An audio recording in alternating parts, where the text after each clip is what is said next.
महानगर प्रहरीले ड्युटी नगर्दा न्यू रोडमा फेरि अराजकता, सडकभरि अवैध पार्किङ, फुटपाथमा व्यापारीको कब्जा। 2 दिन जति भयो यस्तो हुन थालेको। नत्र त नगरपालिकाले स्टिकै गरिरहेछ। पहिला त्यसो रोक्नु दिँदैन। पहिला त स्टिकै थियो, स्टिक भए अनुसार उनीहरूले गाडीहरू बाइकहरू कुनै पनि साधन रोक्न दिँदैनथे।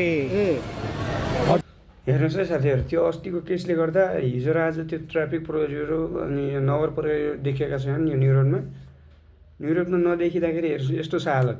एक दिन नदेखिँदाखेरि यस्तो छ हालत। जथाभावी पार्किङ गरेछन्, जथाभावी व्यापार गरेछन्। यस्तरी पनि चल्छ त देश? नीति नियमै नआउने हो भने त कसरी चल्छ त देश? अहिले ऊ आएर के भन्दैला, ऊ आएर के गर्ला, बिच रोडमै गाडी रोक्ला, एक्सिडेन्ट होला, दुर्घटना होला, फेरि दुर्घटना भएपछि फेरि सरकारलाई दोष होइन?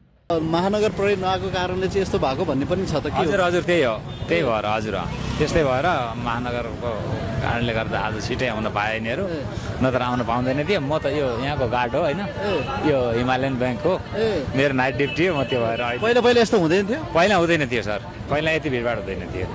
शनिबार बाटोमा पनि पसल होइन मजाले पार्किङ गर्न पाएछन्। हजुर हजुर, यस्तो हुँदैन थियो पहिला त यहाँ गाडी कहीँ गाडी हिँड्थ्यो, बरु गाडीवाला त आउन पाउँथ्यो है, हिँड्ने मान्छे आउन पाउँथ्यो। यसरी बजारमा बसेर बिक्रीबट्टा गर्न पाउँदैन थियो। जब एकजनाले आत्मदाह गर्नुभयो त्यस पछाडि चाहिँ महानगर प्रहरी नआएको भन्ने कुरा छ होइन? हजुर हजुर, त्यही हो, त्यही भइरहेछ, त्यही चलिरहेछ सर। जस्तै अब हजुरको यहाँनिर 1 लाख 1.5 लाख 50,000 60,000 भाडा तिर्नुपर्ने होला भाडा लिनेहरूको। अब फुटपाथमा व्यापार गर्नेहरूले त त्यस्तो महँगो भाडा तिर्नेहरूलाई असर पुर्याउँदैनन् र?